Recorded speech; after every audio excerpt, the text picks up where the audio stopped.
Hello, welcome back to my channel. My name is Carly Stevens, and this is Carly Stevens Books for all things writing, publishing, and indie author life. Let's talk about writing emotions. I want to give you 4 major rules of thumb that I think can enhance your story in general, but certainly your writing of character emotions. Implied in some of these tips are common mistakes, but I'm not going to be focusing so much on those as just things that you can positively do to affect your writing in terms of emotion. So number 1, I'm going to start with the most obvious, I guess, and that is show, don't tell. This is incredibly common advice, so common that it has become just something that people say without ever really explaining what that means or what that looks like. I actually did an entire video about what it means when people say show, don't tell. What are some practical ways that you can show emotions, for instance, rather than telling about them. I'm going to give you an example of what that looks like when you're writing character emotion, and that is using physical sensations to express an emotion rather than naming the emotion. It's one thing to say, she was devastated, and the reader might feel, oh no, that just a hint of that sort of devastation just through hearing about it. But if you want them to viscerally experience some of that devastation, then my recommendation would be to, instead of naming the emotion, describe the physical sensations that your character is going through at that moment. Maybe their chest tightens, maybe their eyes prickle, maybe their breath stops. What is the physical manifestation of that emotion? If you can describe that, then there's no need to name an emotion at all. All you need to do is explain what that feels like, and then we can remember what it feels like to have some similar sensations in our own bodies, and it can make the experience more visceral for the reader. And now, speaking of kind of relying on your own memories of emotions that you've had. Some people can do this more easily than others. Some people embrace the emotional side of themselves while others do not. I know an author or two who are kind of new to expressing emotions of almost any kind, and it's definitely a practice. And it might be an uncomfortable practice at first, but it really will enhance your fantasy, your romance, your sci-fi, your crime thriller, whatever the story is that you're trying to tell. So my second tip is to tap into as much emotional honesty as you can. If you're kind of scoffing sideways at a character who's crying, like, then it's not going to hit the audience in the same way as if you, as you're writing the scene, tap into moments when you can remember being sad. I know I keep mentioning, sadness as the emotion. It's because fresh in my mind, I just taught a webinar about how to make readers cry, and so that's where I was coming from. But this goes for not only sadness, but anger. Anger, of course, is an emotion. What was it like for you when you were angry? And you don't need to be exactly like the characters that you're writing about, right? You can be writing from the POV of a villain, somebody that you are personally repulsed by. But if you can draw from those moments when you can remember feeling jealous, or you can remember feeling relieved or joyful, then transposing some pieces of that emotional honesty of your own experience into the character is going to add a level of realism and poignancy that you don't get if you just remember how other writers have talked about sadness or anger or whatever in the past. Now, there are reasons why some of these descriptions that get repeated are the ones that get repeated. They tend to be pretty good. But if that's all you do, just repeating what other people have said about emotions rather than tapping into something that might be original in terms of the way that you've seen that described, that is going to go farther in your story than just repeating what others have said. So emotional honesty, that even goes for scenes that you enjoy writing. We writers do occasionally like to devastate our readers or mess with them or whatever. But that doesn't mean that you can't be doing both at the same time, drawing from those experiences, bringing in those details. Emotional honesty will go really far.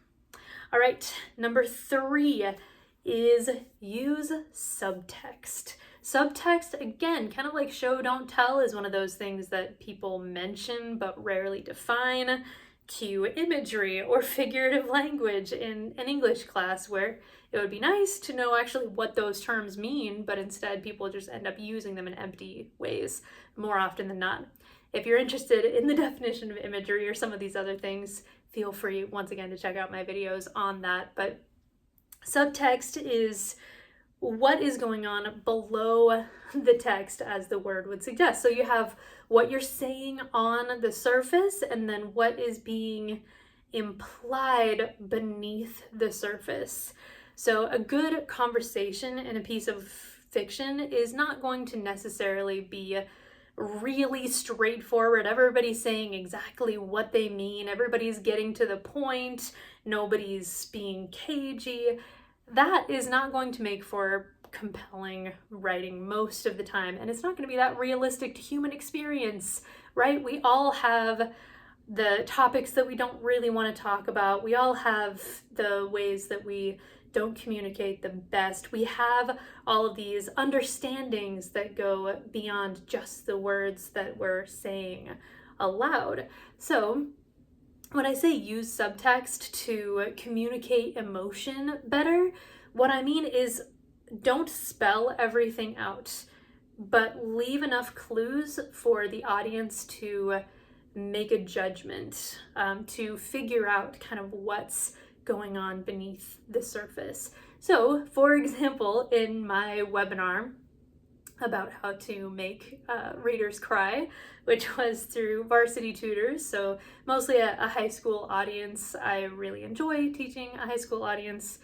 But anyway, the go-to example that I used was, let's say that there's something devastating that happened to a character.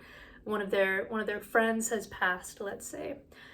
What you can do is you can have the surviving character look at an object, an item that was important to both of them. And you don't need to, as the writer, explain all of the emotions and thoughts going through that character's head as they take a second to look at that item.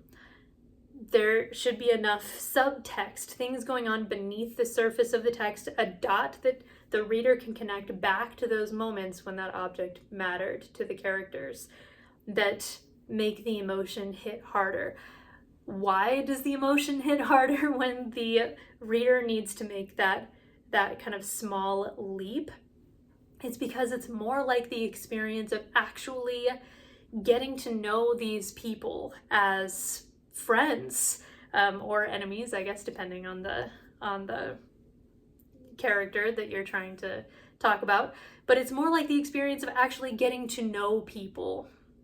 We look for clues. We get to know people by their actions, by the things they say, by the things they don't say. And so mirroring some of that experience where the reader needs to be able to kind of connect the dots and get to know the characters that way, it makes the whole story more personal. And therefore it makes any emotion, good or bad, more poignant, because the audience is participating in that with the character. They're not just being fed the information.